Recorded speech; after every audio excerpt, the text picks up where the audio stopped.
All right, well, good evening and welcome to the Mayor's Lecture Series here in the city of Chester. Thank you everybody for being here in person. And I'll also just mention at the start that we are recording and streaming this, so there may be people watching on the website, or there will be people who will be able to watch the recording in the future if they're not able to be with us tonight. My name's Justin Tibbles, and I am Special Assistant to Mayor Roots. He's unfortunately not able to join us tonight. He ended up being invited kind of last minute to join a delegation from Delaware County to Taiwan, talking about sustainability, how they deal with their trash. They're kind of global leaders for that, so they're sort of on an exchange and learning thing. So he's sad to miss tonight, but he didn't want to reschedule because, you know, we wanted you to be able to share tonight with residents, and he'll be able to watch the recording later. So he's sad he can't be here, but very excited to have this lecture tonight and everything that's going to be shared. So I'm going to be serving as our host tonight, which isn't really that much because I'm just going to quickly pass it off. But before I do that, just wanted to give a little bit of a background about what this lecture series is. So Mayor Roots began this monthly lecture series last year during his first term in order to invite experts to give free public presentations on topics that would be relevant and or interesting to residents here in the city of Chester. And hopefully these lectures equip us with information, connect us to resources, and stimulate community thought and discussion. So some of our topics have ranged from housing in Chester to gun violence and mental health. We had a lecture on the Underground Railroad in Chester that was really interesting. And many more. Last month, we hosted the Chester Lead Task Force, including our Health Commissioner, Dr. Kristen Motley, to share about efforts to reduce lead in our city, lead like in our pipes and our water, and the impacts that has on our health. So you can actually view the recordings of previous lectures on the city website, which is www.chestercity.com, or on the Chester City YouTube channel. You'll find that if you just search Chester City in the YouTube search. Some of our upcoming lectures next month is going to be on May 6th, another Tuesday night. We usually do these on Tuesday nights at 6 p.m. in City Hall. So on May 6th at 6 p.m. here in City Hall, Christopher Rogers is going to be sharing a lecture called Chester Ain't No Third Class City. So should be really interesting. I know that he's going to bring a good crew with him to share, so looking forward to that. And we'll try to line some up for the summer as well. So if you guys have a topic that you're interested in hearing about or know of somebody that might be able to give a good lecture, let us know, and we can try to get them lined up to share at one of these monthly lectures for a future lecture. So tonight, we're going to be hearing on MLK's American Indian and Chester roots. So tonight we're going to be hearing from Dr. Nolan Fontaine and Phoenix Moon, who's joining us virtually up on the screen. And they are the president and vice presidents of the Urban Indian Heritage Society.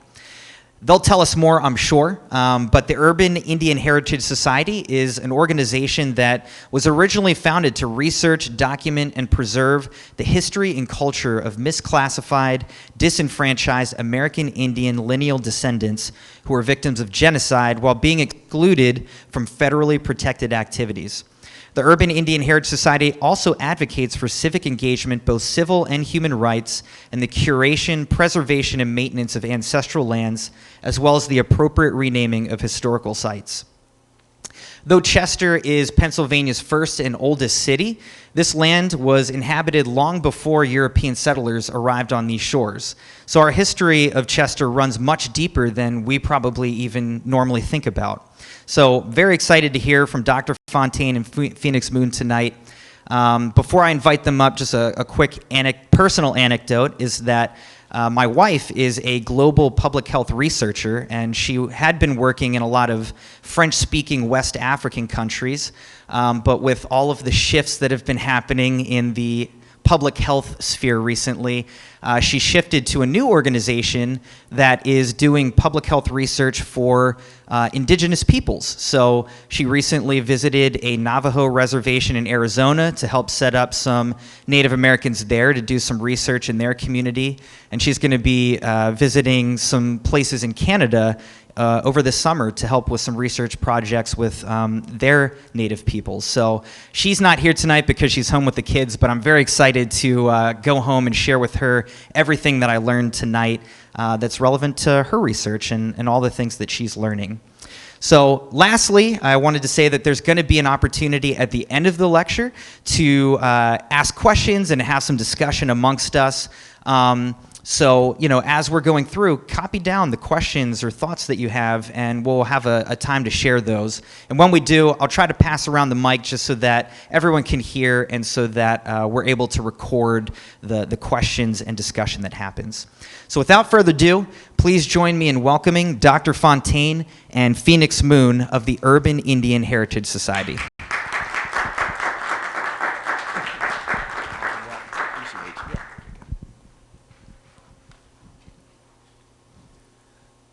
Thank you. That was a cool introduction, and I just want to shout out to Mayor Roots. Although I know that he is not here, of course, we had to include your name in our title. So hope you appreciate that when you watch this, Mayor. Appreciate you as well, Mr. Tipples, and I appreciate everyone in the audience. I just like to greet everyone by saying warm, hearty Osio, Kamoe Gapo, and Halato. Osio. Before I get started, I would also like my co-host, Ms. Phoenix Moon, to also introduce herself in our UIHS land acknowledgement fashion. Where you calling from? Where you zooming from today, Phoenix? I see you with the northern lights in the background. Osio, I'm Phoenix Moon, and it's 6:12 p.m. in Wampanoag, Shinnecock, and Armagnac territory. And it looks like you're having fantastic weather where you are. It's very cool here. That's New York City. I hear that. Chilly here. Same thing here down in Chester. So I like to also do a very quick land acknowledgement. A lot of us here know Chester as Chester, Pennsylvania, 19013.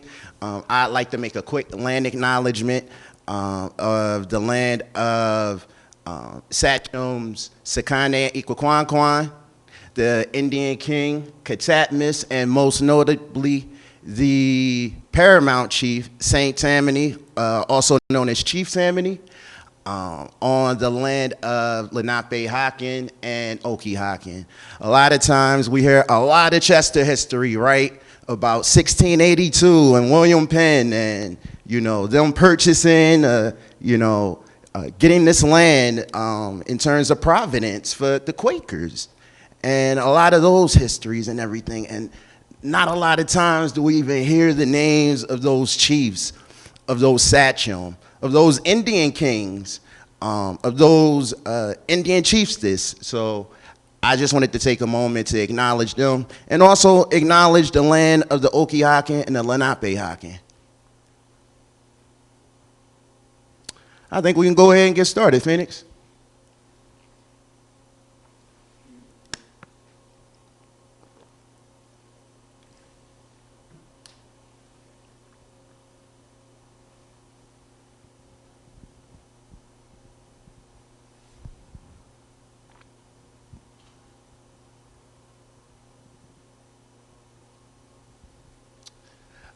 So for those that don't know, the picture in the background, just to editorialize for those that, for accessibility, that is a picture, springtime picture of the Crozier Theological Seminary. That is now on the campus of Crozier Chester Medical Center, and that building is also known as Old Main. From our research, from the seminarian, and from our own research, we've also learned that this was a hospital for Confederate soldiers, which is not far-fetched because from our research in Urban Indian Heritage Society, a lot of interchange, whether politically or economically, happened between even north of the Mason-Dixon line.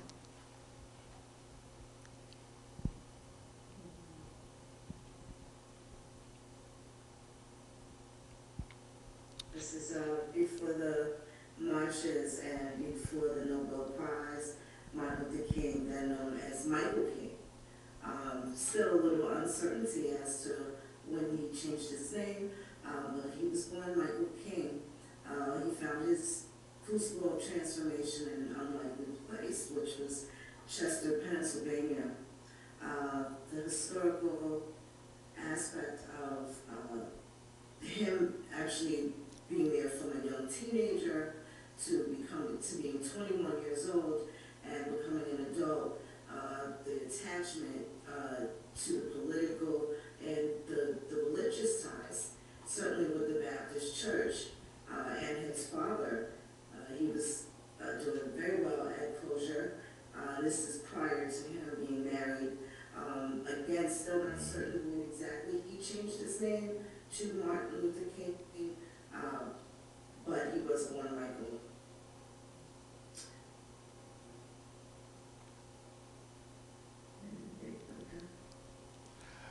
So we have a little icebreaker before we start. There are two pictures on the screen. Yeah, could you go there? Appreciate it, Moon. A lot of folks here and even abroad know a lot of the major mile markers for Dr. King, whether that be Grace Church, up on Central, or even Calvary down on 2nd Street. But I wanted to just throw these two pieces here in the city to see if anyone in the audience can kind of guess one, where that bust is. That's a little bit of an easier guess. But secondly, where Martin Lane is in the city.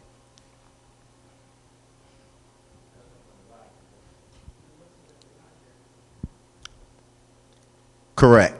The first picture is behind the library, so appreciate that. That's also in Chatham Estates, former Lamoken Village. Yes, it is. So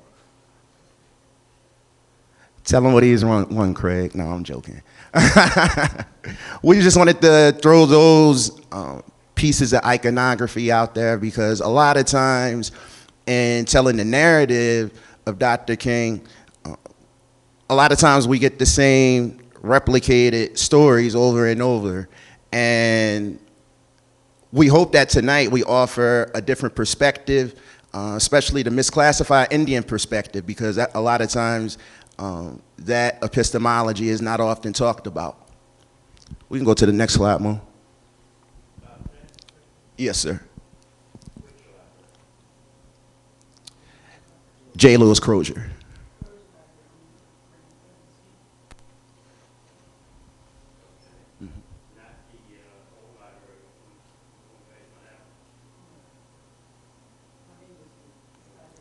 Mm-hmm. That's correct. Mm-hmm. Mm-hmm.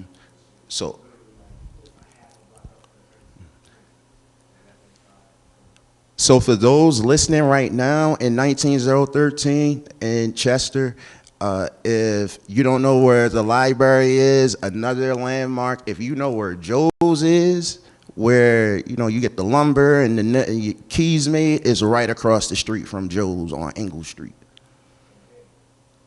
And the Banneker's, absolutely, and across from the Banneker, y'all watching the city. But back to you, Phoenix.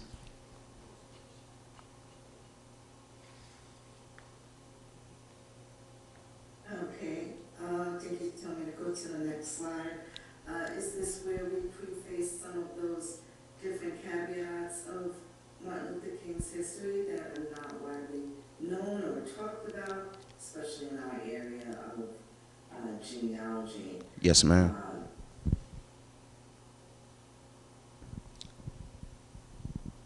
Okay. This is Martin Luther King's paternal grandfather. I think he was born in 1830 in Ohio, and they migrated down into they spent a number of years before moving into Alabama and the area, Atlanta, Georgia, where his mother's maternal side is from. But Martin Luther King had deep Irish roots via his paternal side. His grandfather lived until 13. And his great-grandfather, who was born in 1812 or 1812, very interesting, between 1807 and 1812, the earliest documented records of his birth. For the grandfather, but a lot of people do not know that they migrated here from Ireland and settled in Ohio after the Revolutionary War. So it was quite some time before they actually migrated. It was the 1880s when they migrated into Georgia. And then I think those last two slides, slide 6 and 7, that actually shows a little bit more about, I think that's Branham King, Nathan Branham King. Now, the interesting thing to us is thank you so much, Mo.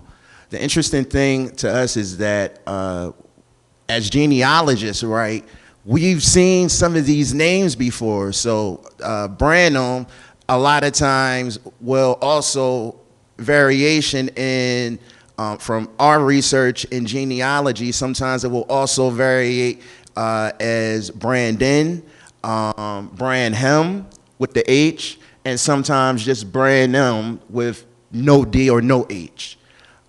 So it was very interesting to me, kind of piqued my interest when I saw that last name or that middle name in terms of Nathan King, because another thing that we also notice is that sometimes men in the family, as genealogists, we also notice that men in the family will also take the names of other uncles or other relatives in the family.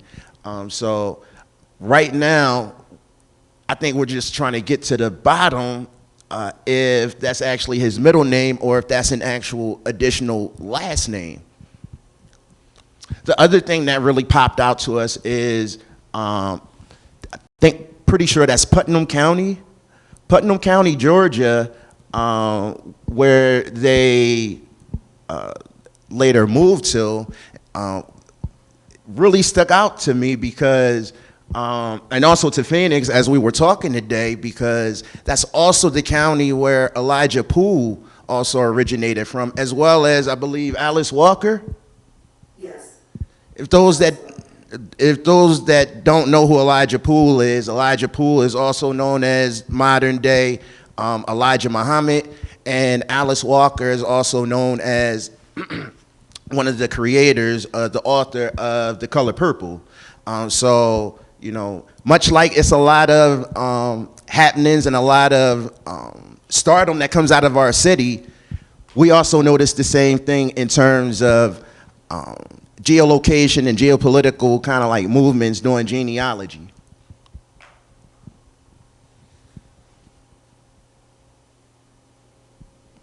Moon, did you want to add anything about Nathan Branham King? Nathan, before, I also found documents of Nathan's name also being Matthew.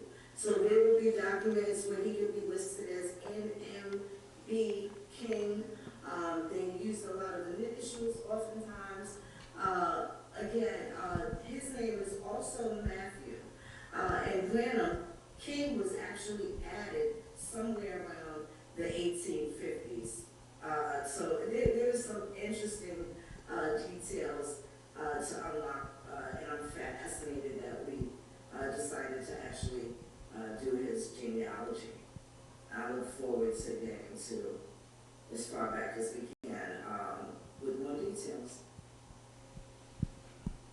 Absolutely, and just to kind of build on that 1850 kind of mile marker, For us as misclassified American Indians and also as genealogists, we also know that that 1850 time frame was very integral because 1850, 1851, can fact check me if you need to, but that was the kickoff for the fugitive slave law. And I believe that happened under our first Pennsylvania president. That would have been James Buchanan. So you would have had a lot of kind of like movement and intercourse between Ohio, which back then would have been the old Northwest, right? And, you know, Southern Territory, right? I just wanted to add that part. Also, the fact that on the census records, when they are living in Georgia, the laws being different post 1850s, the laws being different in Georgia, they're listed as black in Georgia. So they have a completely different classification when they made the migration to Georgia. We have the records of them coming, the progenitor, Nathan, the great grandfather's father, which I believe his name is James. They have the roots that come from Ireland directly. They did a study of his Y-DNA, and it does in fact establish that he has the Irish lineage. However, when they moved to Georgia, they are listed on the records as black. So you thank goodness for the pictures and the preservation and the curating of their ancestry, because this information, it only disproves that the historical is bigger than just what people see. You know what I mean? Especially in pun intended, black and white in particular. But the misclassification of their ethnicity happened in this particular family line. And it's quite obvious. And this is not the first time, but it happens to be in Martin Luther King's history of his tangible bloodline relatives. And I think it's quite fascinating and interesting.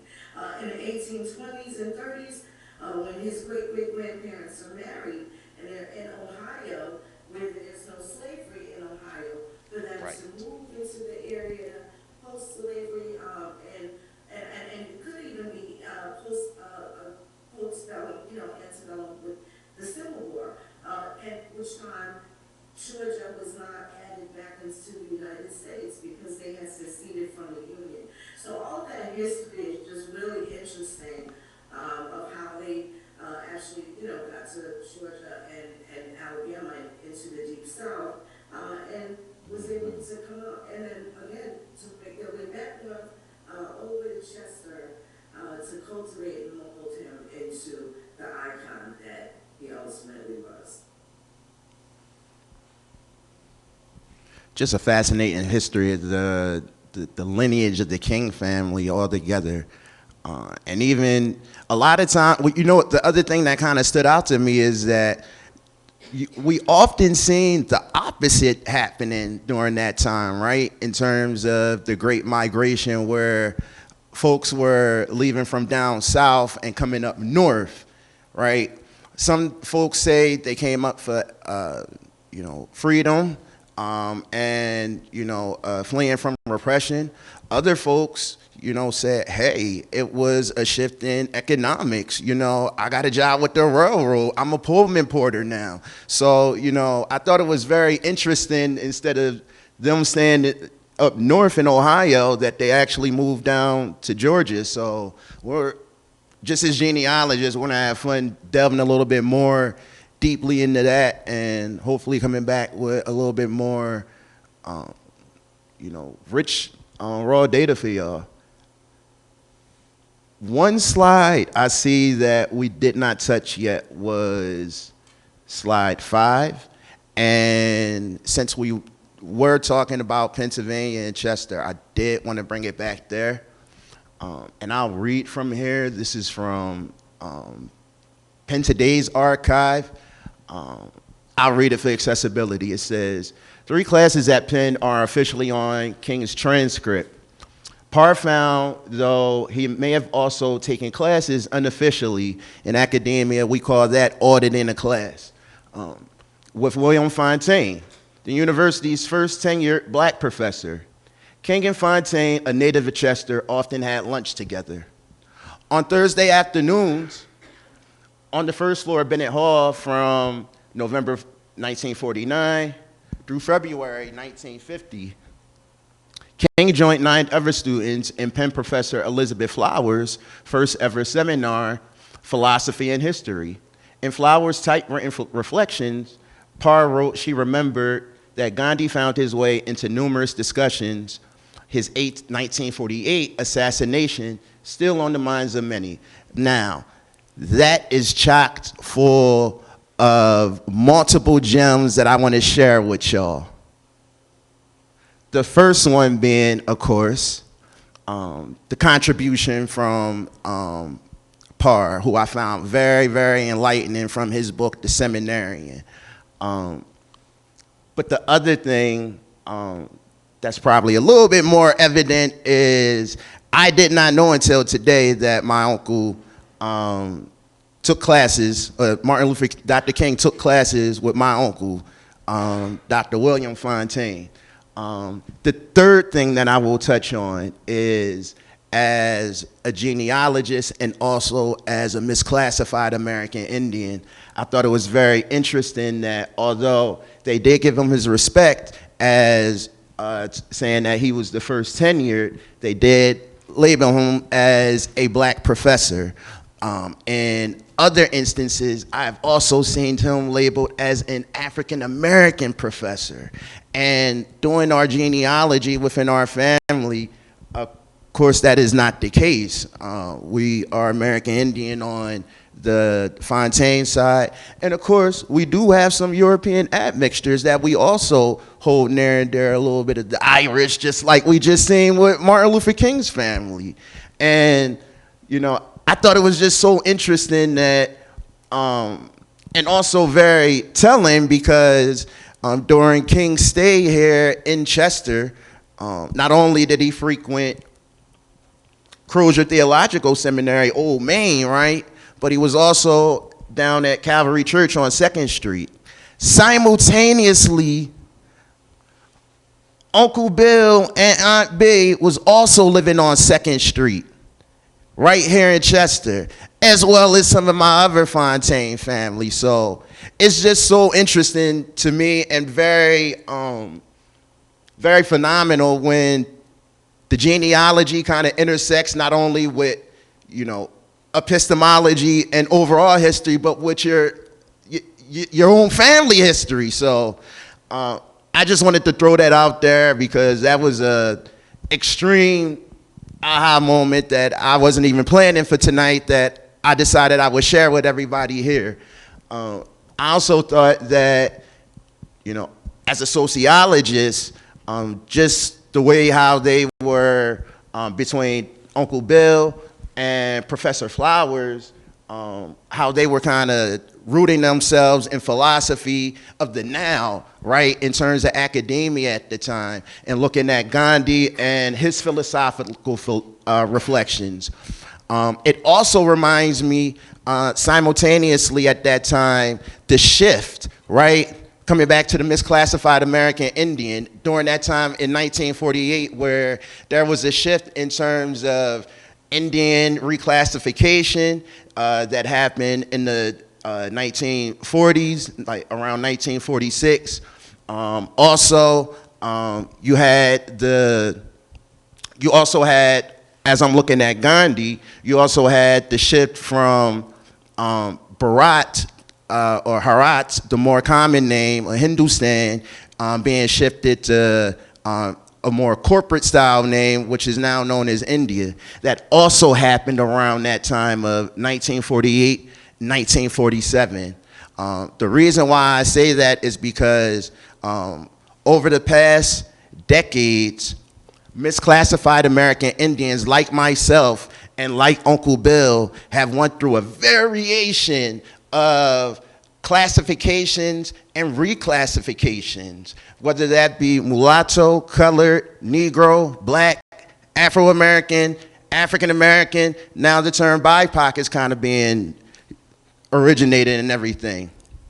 And that's not necessarily a bad thing if that's what you subscribe to, but if we are a different race, right, or a different nationality, then you kind of should call folks what they are. And that's why we do what we do. Moon, would you like to add anything on Uncle Bill or Dr. King?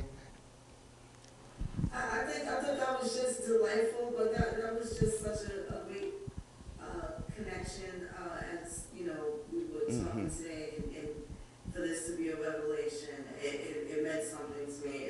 I love these things. This is one of the fascinating benefits of doing genealogy, is to have those moments where you can connect yourself into, into antiquity, and you get to connect yourself via your direct ancestors and the moves that they made and the things that they did. I think it's amazing. That was an awesome find today. That was an absolute awesome find. Great to find it with you, man. Glad for your tutelage. I'm wondering if we can kind of pivot to more of the American Indian aspect of Dr. King. Specifically for those that don't know, last week, April the 4th, commemorated Dr. King's assassination. Very solemn day for everyone here in America. And the following, this upcoming Friday, April 11th, is the, I believe, 56th anniversary of the 1968 Indian Civil Rights Act. A lot of times when we have conversations and dialogues about Dr. King's contributions and what he did, we talk about the Civil Rights Act and how it changed the fabric, reformed the fabric of America, right? Not often do we actually take time to scrutinize, go through, and look line by line and read the actual Civil Rights Act and see who it was actually crafted for. I'm here to tell you, and Phoenix is here to tell you, that act was crafted for American Indians, sometimes known as American Negroes. But if you read the text of it, Public Law 90284, you'll see in the headline it says enact, and it says an Indian Civil Rights Act. The reason why I bring that up is because now we're going to shift a little bit more to the American Indian political aspect of Dr. King, and we're going to show the aftermath after his assassination on April 11th. The American Indian Civil Rights Act of 1968, Public Law 90284, being signed by President Lyndon B. Johnson. And this is directly from the LBJ library. So we can play it now, Mo. And please take note of the folks who are in surrounding President Johnson. Amon, unfortunately, we can't hear. I don't know if you're sharing the sound or anything. Let me fix that. I don't think I was sharing the sound. 1 moment. No problem.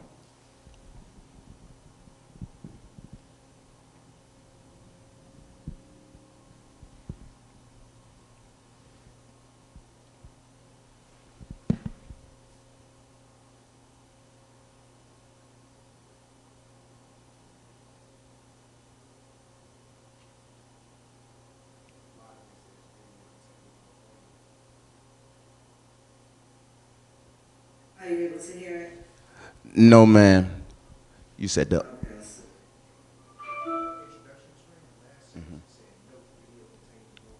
Oh, that video contains no audio. Appreciate you, Mr. Nelson. That's why reading is fundamental. We at least wanted to show that video real quick just to see and show folks the individuals of who was in the room that day during that signing, the casting characters, right, who were also integral to getting this bill passed, and who exactly that bill was for. Misclassified American Indians who look like myself.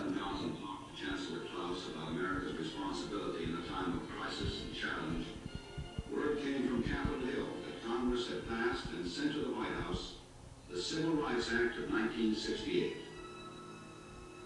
Included in the measure was a landmark open housing bill, which, when fully effective, would forbid discrimination in approximately 80% of all housing offered for rent or for sale in the United States.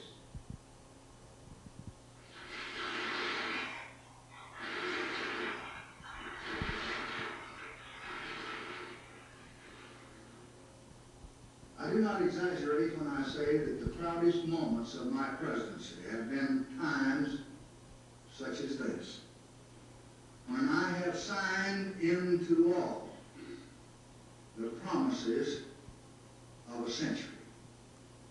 I shall never forget that it is more than 100 years ago when Abraham Lincoln issued the Emancipation Proclamation. But it was a proclamation. It was not a fact.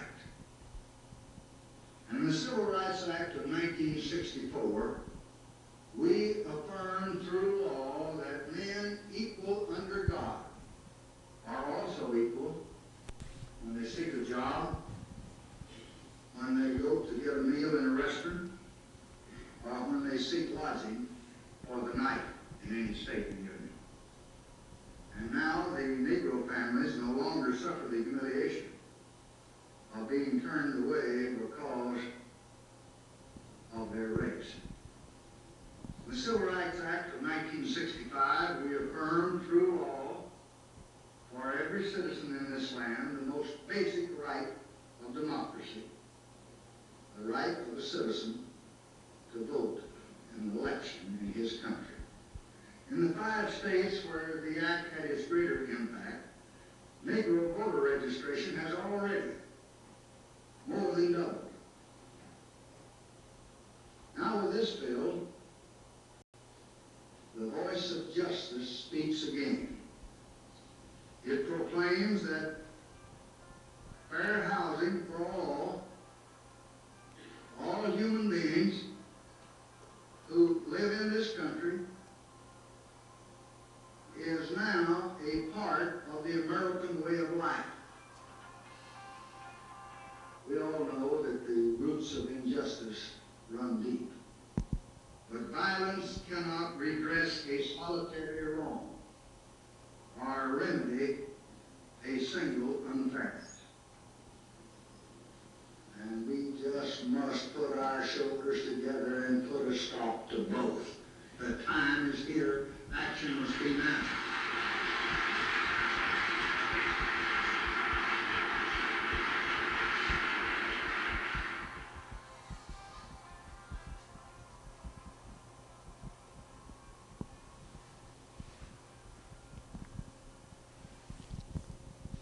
Thanks for that, Phoenix. You're welcome. Once again, we just wanted to kind of show you the individuals for the act, whom that was written for, who was in the room, right? And also the contributors to it.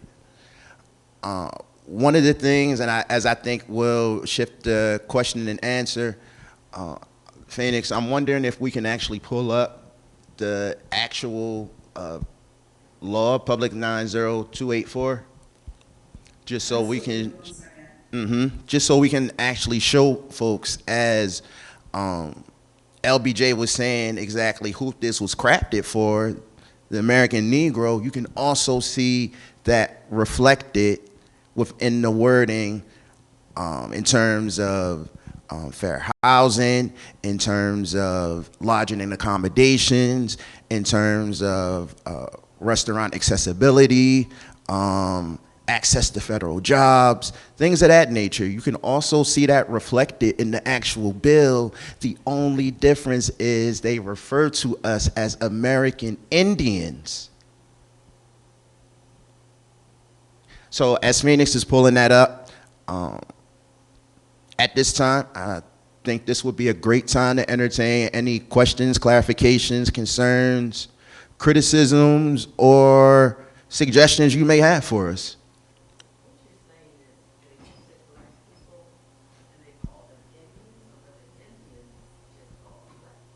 Say that again, ma'am.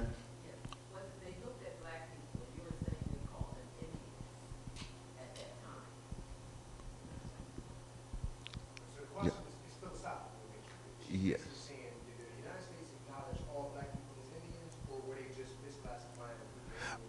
Well, from our work as genealogists in Phoenix, you could definitely jump in if you would like to add. From what we're noticing is genealogically, when you look at folks' paperwork, when you look at the primary data, whether it be real estate records, birth certificates, death certificates, military data, christening data from the church, marriage certificates. When you go back a multitude of years, we're noticing, just like we showed with Nathan King, how in one state he was listed as white, but once he moved to the state of Georgia, because during that time, certain states are like your own individual country. That state had different laws, so because based on his complexion, they reclassified him as black. Now, how many times have we done something, paperwork, something at home, and your mom or your grandma say, oh, don't change that because I don't want nobody to say nothing and I don't want them calling. We did the same thing back in the day, and in some instances, yes, you did have some states that reclassified and misclassified folks, specifically like a lot of our family who are American Indian. I'm talking about myself, I'm talking about Craig, you can raise your hand, I'm talking about Phoenix.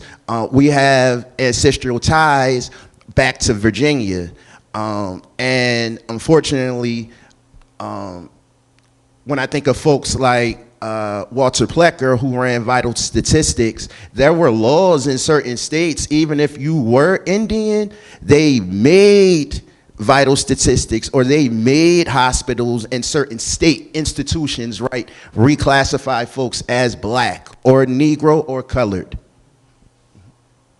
Thank you so much for your question. Moon, did you want to add anything? I'm sorry, I was unable to hear the question. Can you repeat that for me? I'm going to bring you the mic. Make it clear. Oh, okay. Okay. Andrew, could you repeat it in the mic? So, Moon, she was asking the philosophical question: does the United States acknowledge all black people as Indians, or she was asking, or is it a group of people who are Indians that got misclassified as black? And then the response you heard from Dr. Fontaine. There are groups of people that were misclassified. They are Indians and they were called everything except that. Right. So now my question is, if someone, I'm sure a lot of people have the same thing as me. I was told by my grandmother for a number of times that we were Indians, right? How do we go about verifying that? Like, what would be the first step somebody like myself would want to take to go through, trace the genealogy, and make that actual connection, so now we can move from the realm of I think to the realm of I know? Selfless plug.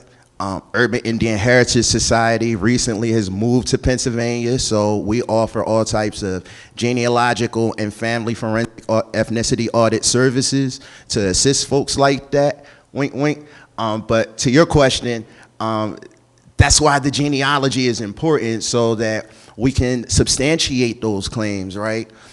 For years in UIHS and even before, folks like Phoenix have, and Urban Indian Heritage Society has kind of been screaming from the roof of the screaming from the rooftops for folks not to solely just rely on DNA, but to look at some of those primary data sources that we as genealogists kind of go to. So I know it's kind of the far-fetched and unorthodox, but yeah, as an adult, like, we can be in our grandparents' business. You know, I can order my grandparents' birth certificate. I can look at my mother's or, you know, at my dad's christening certificate. I have access to, you know, the deed records from my uncle. I have, you know, real estate records from my past grandmothers, newspaper clippings. How many old heads in the city do we know that have old newspapers and Daily Times and maybe even some Chester Times? You know, all those pieces of data, and on top of talking to our elders and everything and getting some of those oral stories and also taping them, because now that becomes a primary source as a form of digital storytelling. And later, you know, that's a conversation which you have with your family, because now as a collective family unit, you can go to the library and be like, hey, I'd like to talk to you about cataloging our family's oral history. The Deschongs have it over at Widener. The Croziers have it down at the library and over at Widener. Why can't the Nelsons and the Fontaines and the Colemans and the Williams have it? Right? Sorry, Mr. Harry, I forgot your last name. Mr. Harry, why your family and y'all can't have it? The Tibbles. I was going to actually ask almost a similar question. I was curious, like, what was that process for you? Like, how did you sort of figure out your own history? How did you, like, figure that out or arrive at that, or what was that process like for you? Mo, you want to answer first? Because I've done a lot of talking, and then I can answer.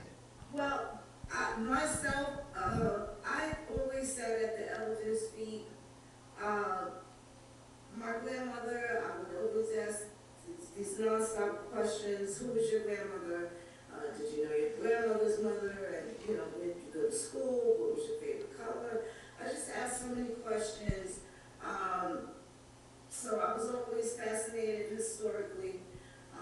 Academically, social studies, that was my best subject, current events, so I was always able to research. We had, I'm old school, you know, we had to go to the library with the microfilm and, you know how to load the reels and things like that. We did different research. It wasn't, this is before Google, before the conveniences of these new devices that we have now. I have the record of my third great grandfather, his Civil War records, and I was fascinated. So from about 12 years old, I've always just taken little bits and pieces of all the personalities and the oral stories of my family. A lot of them that got to live a very long time, my grandparents, well into the 90s, and they're sick as well. The documentation, definitely collecting data, even from saving phone books from the 90s that, you know, have my parents' names in it. When I got my first apartment, data from the first phone books from the first time I had a phone. 100 years from now, that's going to show my grandkids and great-great-grandkids where I lived at in the 1990s. So all of these things are what you use to add to your family tree.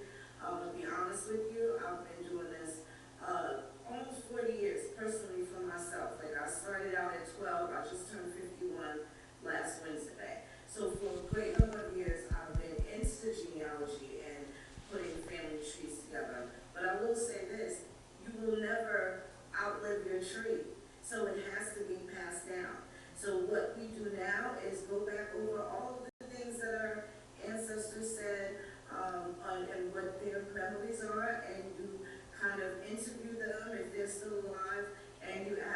question is all important things that will attach you culturally, even if you don't find it on paper.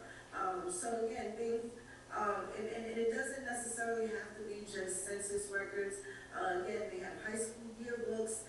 You can see what your grandparents look like, military records, and all the fascinating things that show you their contribution and how they lived in America, how they lived in the United States throughout, antiquity. It's fascinating, and it definitely has to be passed down to nieces, nephews, cousins. It should always be discussed. Absolutely. I appreciate you adding that, Moon. That was a very rich and almost kind of like mirroring history, kind of like how I came to it. So I would also add on, like I sat at the elders' feet. I was around for my great grandmother, and she was the first one that I heard say that we were colored. I did not understand the intricacies and the socio-political aspects of Delaware law, right, for Indians at that time. But I'm glad that I had that nugget because even during, like, as a young time and as a child and everything, like, I can remember dressing up as an Indian, not only for Halloween, but when I, did events and everything in school. I can remember tie-dyeing my shirt, wearing buckskin jeans as a Lenape Indian, right? I remember those things. And that's not to shy away, because I would be remiss to say that there was a time, like probably later high school, during my military career and in college, where I did embrace more like black identity with the, with the red, black, and green, and, with the African medallions. And one of those things, more so the aspect in our family, with my maternal grandmother, she was very much against imperialism. So around that time when apartheid and everything was going on, we really embraced that. Simultaneously, as we talked as misclassified American Indians who were excluded from federally protected activities, think about it. A family like mine's living in the project, like, who make it as, like, during the 80s and everything, it wasn't very, like, as overtly welcoming for folks to say that they were American Indian. Like, folks knew my grandmother was an Indian. They called her Miss Reds. Like, folks knew what it was, but to really put that on a piece of paper and have to substantiate that, have to delineate that, oh, okay, well, if you an Indian and you living in the project, why you not living in Indian housing? Why you not living on a reservation? Like, so a lot of times my grandmother and later my mother was like, maybe don't put that Indian stuff, because I gotta go over here to Crosby Street, the DPA. They gonna be asking me all these questions. And that. So once again, sometimes we just kind of fudge and finesse and flex, certain paperwork, but colloquially, culturally, amongst ourselves, we know that we're Indian. So I would say, for me, just to kind of wrap this up in the next 15 seconds, when I started my doctoral journey, that's when I really started coming back and forth to see my mother. And then that's when I was like, I need to do the family tree with you. And probably from like 2015 to 2021, we just started really knocking it out. And along that time, that's when I got acquainted with Phoenix, with Urban Indian Heritage Society, with Firewalker, my colleague over here, and really understand the nuts and bolts of genealogy, understanding the different laws of different states and how different states are their own individual countries, right? And how over generations, because I'm a real big history buff too, how over generations that misclassification has happened, and how it is manifest time after time after time, and how it manifests today. I hope that answers your question. So I'm hearing you say really piece by piece. I got to go trace it. Start at grandma, Step by step. Step by step. Yep. And Start you. with one side. One mistake that I made, because I've had to start all over from scratch. Even though I've been doing this a long time, there's several times I absolutely just started from scratch, and just still just added as much data as I could. Start with one side first, whether that's your mother's side or your father's side. Don't try to do both sides at the same time. Um, Definitely go up one side, and go as far as you can with that, and then go back and work on the other parent side. Uh, all the information, save all data, and talk to as many living relatives as you have left. Every memory, every bit of information that they provide is valid, even if it's recipes, certain clothes that they wear, even the industries and what level of work. Were they spinsters? Were they spinners? Were they shoemakers? Were they tailors? What were their professions? A lot of those things are very telling. And then you get to also debunk some of the things that they kind of gave for a blanket story. These blanket stories, you will actually begin to see exactly how you fit in history, not what they said about history, but what is your story in history. And it's fascinating. And I'll tell you, you won't be the same. You won't be the same. Once you are able to start seeing those documents and walking through historical timelines, and you see that there's other people that you don't even know that you're related to, and they have pictures of your third, fourth grade grandfather, and your middle son might look just like somebody that lived 150 years ago. So I'll just say that to say everybody has a grandmother and grandfather. We all have the same amount, and it's best that we know our history so that they'll be remembered as well. Good, bad, and different. It's a fascinating science. Um, and pretty soon, if you don't know who you are, if you're not able to list some of the details, especially if you're speaking of history, if you're talking about the 1700s, where were your family? What was your family doing in the 1700s? Who was alive then? What did they do? What did they grow? Where did they work? What was the political situation? It's absolutely fascinating to find out what your family was doing.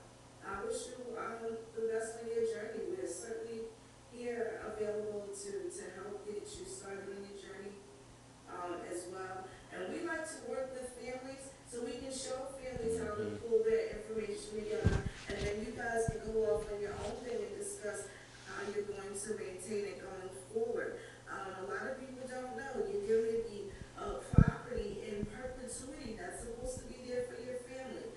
A lot of people don't know that their family, they're sitting on top of acres of land, and they have different types of information and things that vindicate them and tell their stories. And it's just best that we know what our folks were dealing with. So just two things before we go to Public Law 90284. Please take heed to what Moon said about starting with one side and not the other. So unfortunately, Moon, I was hard-headed, with the first tree that I did in Ancestry. Didn't listen, started both sides, and just a little bit of what happened with me is that I noticed that certain aspects of the further I got back, certain folks from my maternal side cross over into my paternal side. So it's like now you got branches interconnected with branches, and it's like, oh man, it's like 18 tabs open in my head. Don't do that to yourself. Don't do that to yourself. Start with one side, if you have maybe one grandmother, and yeah, start with there and then get to a good place and then start with the other. Absolutely. And the collateral lines, which is grandma and grandpa's brothers and This is sisters. aunts and uncles. If you lose different information, you know that you can always go through grandma's siblings to find out information about grandma's parents. So, yeah, and then there's something that we all share in this country. In 1897,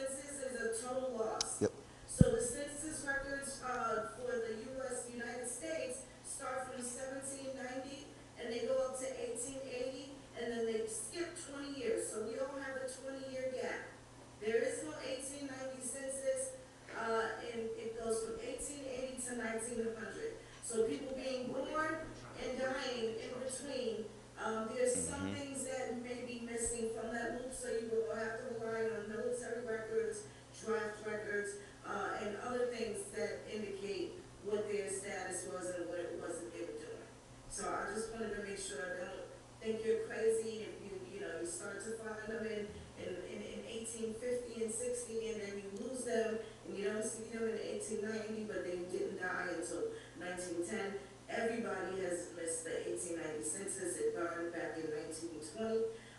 And if you don't know, all census records for the United States Census, they're only released every 72 years. So the 1950 census came out in 2022. The 1940 census came out in 2012. The 1930 census was released in 2002. So if you want to see the 1960 census, you have to live at least until 2032 when it's made available to the public. So I think that it should be changed because it gives people opportunities to share this information and really work on their tree while their living kinfolk is still alive. So yeah, but every 72 years they're released. So I was born in 1974. I have to live at least until I'm 80 years old to see myself as a child on the 1980 census, right? So keep that in mind. I wish you all well in your journey. Any genealogical questions, you can certainly contact us at Urban Indian Heritage Society.org. Thank you so much for having us. Absolutely. If we could just scroll down, what we have on the screen is Public Law 90284. We just want to read very briefly, and then if there's any additional questions, clarifications, or concerns, we can absolutely answer them. It says, enact to prescribe penalties for certain acts of violence or intimidation and for other purposes. Then it says, be it enacted by the Senate and House of Representatives of the United States of America and Congress assembled, Title I, interference with federally protected activities.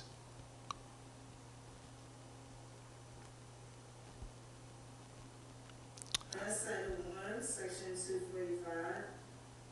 Mm-hmm. See, it talks about the federal activities.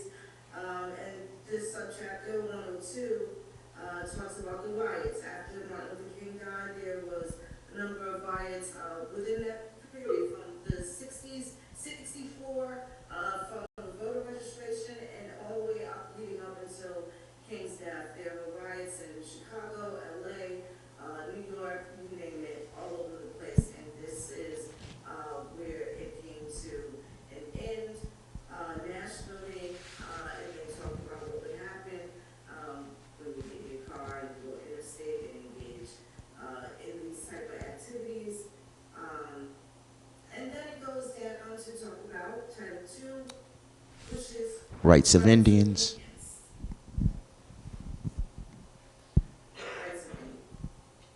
Section 201, and even to the Fair Housing Act, which is the other moniker or other name that this Indian Civil Rights Act is known for.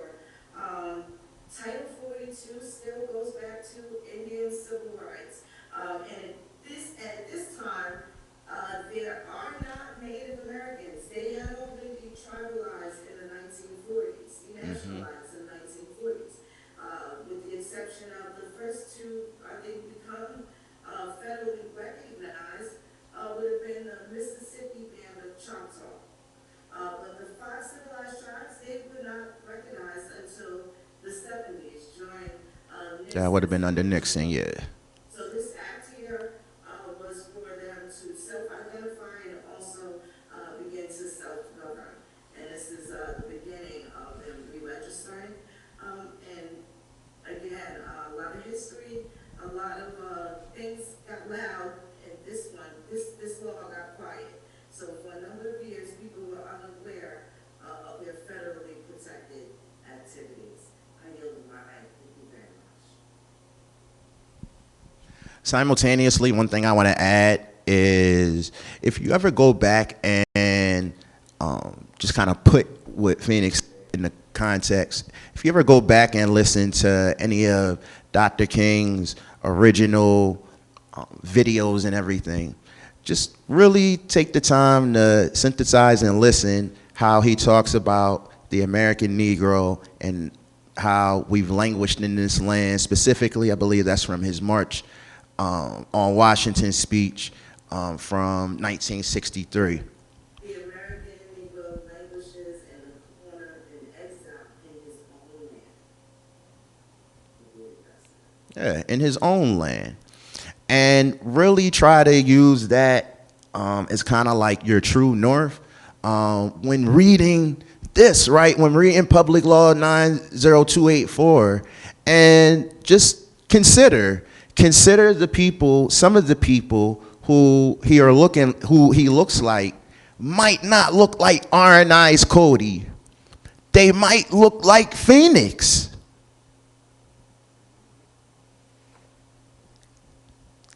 Are there any additional questions, clarifications, or concerns that we can address for y'all tonight? I do not, but I can give you my organizational phone number. I don't have a problem with that at all. And we can also share our website before we log off. For those that are listening, if you go to www.urbanindianheritagesociety.org, you'll see a basic breakdown of what we do in Indian country, and even here, right here in Chester, Pennsylvania. We're looking forward, now that we're in Pennsylvania, we're looking forward to working with families, as Phoenix said, and yeah. We can kind of converse after this is over and everything about next steps. Mm-hmm. Just a side note. The interesting part about it's just a side note about the interactions across the country. I like information that deals with state to state and how things have moved from one end of the country to the other, and how Ohio actually played a very large part in the migration of African Americans coming north, centering around that area also with the Indian population. Had the administration at Oberlin College in Ohio had not changed, it actually would have been the first historically black college in the nation. And 1833 was founded. 1835 is when they started admitting African Americans to the school.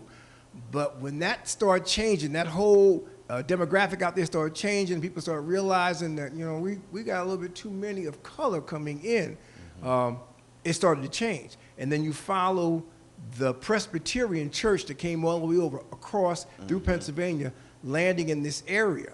So you have Oberlin University, which might have been the first HBCU, Cheney University being the first HBCU founded in 1837, and then Lincoln University being the first HBCU to grant degrees, which made it technically the first college in the university in the school for African American, and the Presbyterian connection to that, just as a side note. But it's interesting how that all came to play and just moved forward to this side over here into Pennsylvania.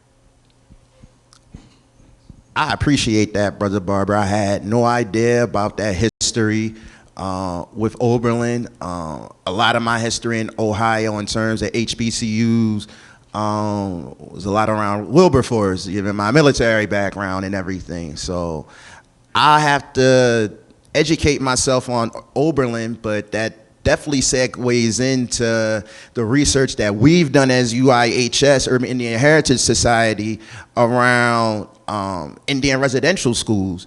So if you did not know, during the Biden administration under Secretary Deb Haaland, who was Secretary of the Interior and also over Indian Affairs, they had a Road to Healing initiative where they went around the country to certain former schools and sites who faced some of those atrocities, right, of Indian residential boarding schools. One thing that I think is okay to share now, Phoenix, is that we actually contacted the Department of Interior. We contacted Assistant Secretary Brian Newland and Secretary Deb Holland, because from our research, there was a myriad of additional schools and sanitariums, right? The reason why we added sanitariums is because a lot of our people were devastated. Specifically, a lot of my family were also devastated from tuberculosis, but also because some HBCUs, like Hampton, which was an Indian institute, was also neglected.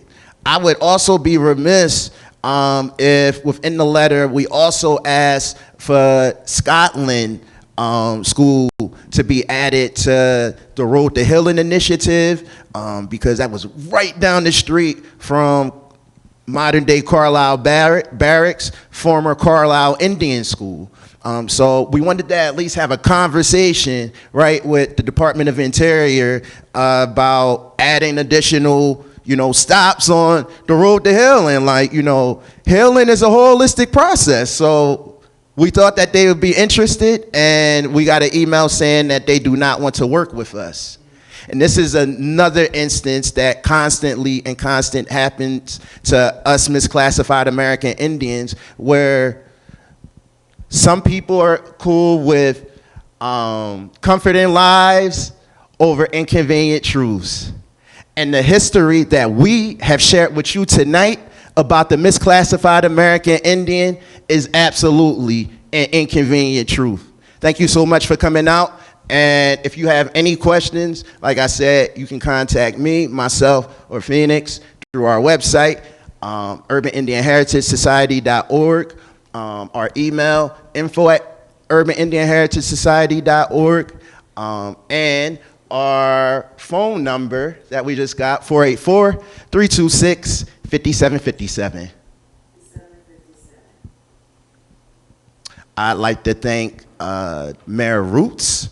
We will definitely be having a conversation and dialogue when he gets back. And I would also like to thank Justin Tibbles from the mayor's office. My colleagues from Sophomore, Quinn, I appreciate you for showing up, from Chester Justice Collaborative. Brother Barber, thank you so much for coming out. Miss Benita, Mr. Harry, and Miss Viola, Miss Sheila, shout out to you. I know Mom Duke's smiling. My colleague Andrew Nelson, and also my colleague Firewalker. We appreciate everyone that showed up in the building, and of course my lovely co-host Phoenix Moon. Mr. Tibbles.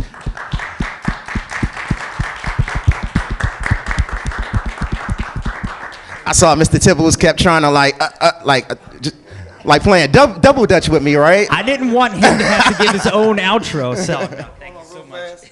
Before you finish, we just want to give a happy belated shout out to Phoenix Moon. Happy belated birthday.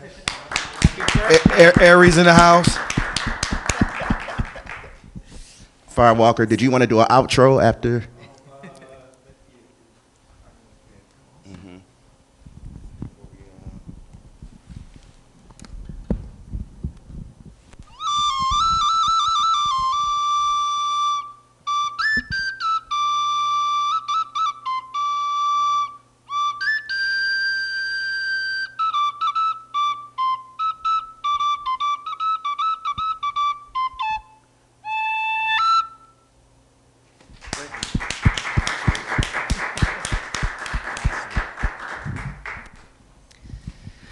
Wow. Well, thank you again so much, Dr. Fontaine. Thank you, Phoenix. Thank you for joining us all from the Urban Indian Heritage Society. Really appreciate it.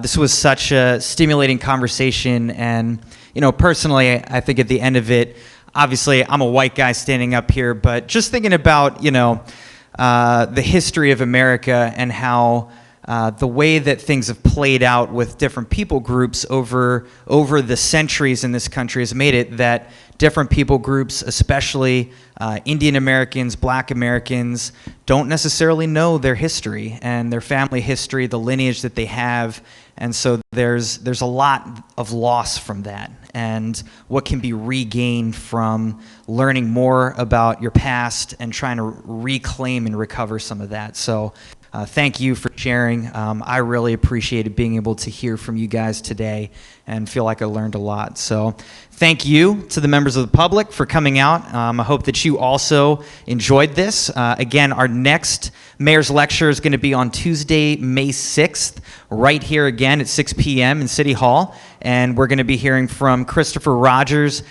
Chester ain't no third-class city. So looking forward to that. And again, if you know of any other topics or experts that might be good to add to the series, please let us know, and maybe we can get them in here.